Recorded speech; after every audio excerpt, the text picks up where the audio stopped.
Pertanyaan pertama, apa definisi kesuksesan menurut Anda dan bagaimana Anda mengukur kesuksesan dalam hidup Anda? Kesuksesan kalau Yang dari bagian saya keras. berarti berhasil melakukan segala sesuatu dengan baik dan benar tanpa kesalahan Oke. dan bisa dinilai baik oleh orang. Oke. Kalau dari aku sih kesuksesan itu apa yang kita inginkan tuh tercapai. Begitu aja sih. Nah, Pak Matthew, Sama kayak mereka. nggak kelihatan ya. Luar biasa. Lalu yang kedua, apa prinsip hidup yang paling Anda pegang dan bagaimana prinsip itu mempengaruhi keputusan Anda dalam sehari-hari? Berdoa dan bekerja. Oke. Lalu yang ketiga, apa kesalahan terbesar yang pernah Anda buat dan apa yang Anda pelajari dari pengalaman itu? Gak konsisten aja sih. Kalau misalkan gak konsisten, apa yang kita ibaratnya kayak latihan aja gitu. Gak konsisten berarti hasilnya juga gak sebagus yang kita mau gitu. Oke. Sama sih. Ini kesalahanku dulu karena keseringan main HP deh. Jadi nilainya Minus. agak menurun. Oh. Kalau Matthew? Ya malas aja sih. Malas. Oke. Lalu yang keempat, bagaimana Anda menghadapi kegagalan atau penolakan dan bagaimana Anda bangkit kembali? Kalau dari aku sih jadikan pengalaman yang telah kita lalui itu sebagai pembelajaran kedepannya. Terus kalau misalkan buat kesalahan di hari yang lalu, jangan ambil yang istilahnya membuat diri kita jatuh, tapi ambil supaya kita bisa refleksikan, kita jalani ke arah itu. Itulah. Kalau aku Agak keras ya? sama aja sih, maksudnya manusia harus gagal dulu untuk belajar, kemudian baru dia bisa berhasil. Jadi, maaf. Jadi ya tetap berusaha. Oke, kalau Matthew, Sama kayak Vel. 5. Apa peran tanggung jawab sosial dalam kehidupan pribadi dan profesional Anda? Bisa diulang tuh. Apa peran tanggung jawab sosial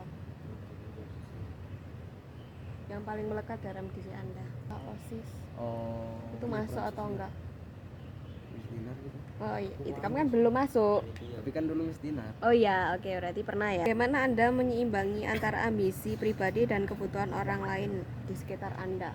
Kayak contoh, harapan orang tua, ambisi orang di luar orang lain itu. Akademik dan non akademik. Kalau emang nggak bisa di akademik, khususnya di non akademik. Kalau yang non akademik nggak bisa, khususnya di akademik. Cuman harapan orang tua saya lebih ke akademik. Walaupun jujur aja, saya nggak terlalu kuat di akademik. Jadi ambisi saya kalau memang nggak kuat di akademik, mau khususnya di non akademik. Oke. Kalau saya mungkin ambisi saya ya ini apa yang kawan ya, harapan orang tua bisa tercapai, terus akademiknya bagus, itu juga udah termasuk ambisi saya. Ambisi saya jadi memenuhi harapan orang tua atau orang lain.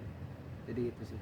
Oh, Matthew, Sama sih. Ya nggak kelihatan kalau Anda. ambisi ya kurang lebih sama kayak Andika, tapi Oh, kalau God. ikutin suruhan orang tua tuh pasti nggak bakal bisa, soalnya aku udah ada jalan sendiri gitu lah. Apa jadi Romo? Enggak. Oh enggak.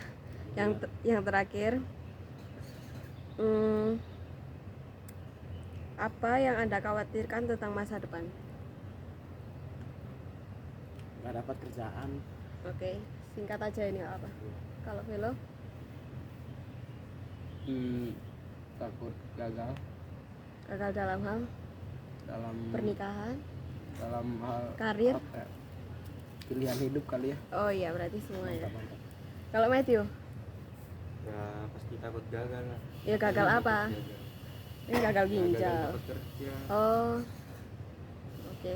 Oke, terima kasih ya semuanya. Sama-sama. Terima kasih, kalian sangat membantu saya. Apa definisi kesuksesan menurut Anda dan bagaimana Anda mengukur kesuksesan dalam hidup Anda?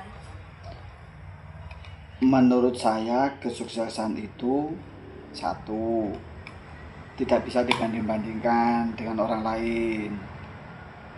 Yang kedua, kalau diberi tugas bisa dilaksanakan dengan baik, tepat waktu, itu menurut saya sudah sukses.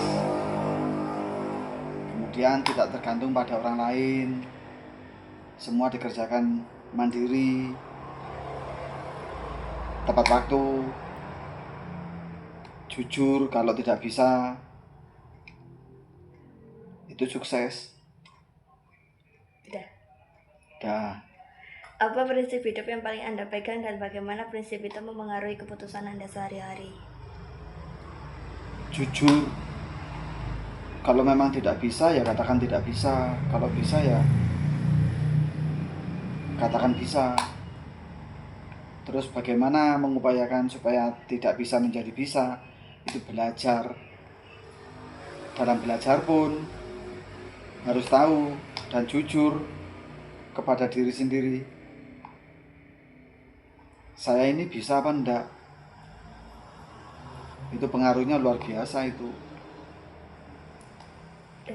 Dah. Apa kesalahan terbesar yang pernah Anda buat dan apa yang Anda pelajari dari pengalaman tersebut? Pengalaman terbesar adalah saat melakukan kegiatan tidak ada persiapan, kemudian tergesa-gesa, akibatnya hasilnya tidak maksimal, bahkan gagal. Dari situ pengaruhnya satu, kalau ada kegiatan, kalau ada tugas harus dipersiapkan matang-matang supaya tidak menyesal. Bagaimana Anda menghadapi kegagalan atau penolakan dan bagaimana Anda bangkit kembali? Kegagalan itu biasa, tapi bagaimana kita secepatnya bangkit. Jadi kalau satu kali gagal, ya kita coba lagi. Dua kali gagal, kita coba lagi. Berani mencoba. Apa peran tanggung jawab sosial dalam kehidupan pribadi dan profesional Anda? Dulang. Apa peran tanggung jawab sosial dalam kehidupan pribadi dan profesional Anda? Iya, sesuai dengan tugas saya sebagai guru, ya berarti harus memberikan pencerahan kepada siswa, memberikan ilmu, memberikan pengetahuan yang benar. Pada saat saya nggak bisa, ya harus bilang nggak bisa. Tapi bagaimana kita harus mencari jawaban, mencari pengetahuan yang benar. Udah. Sekian, terima kasih.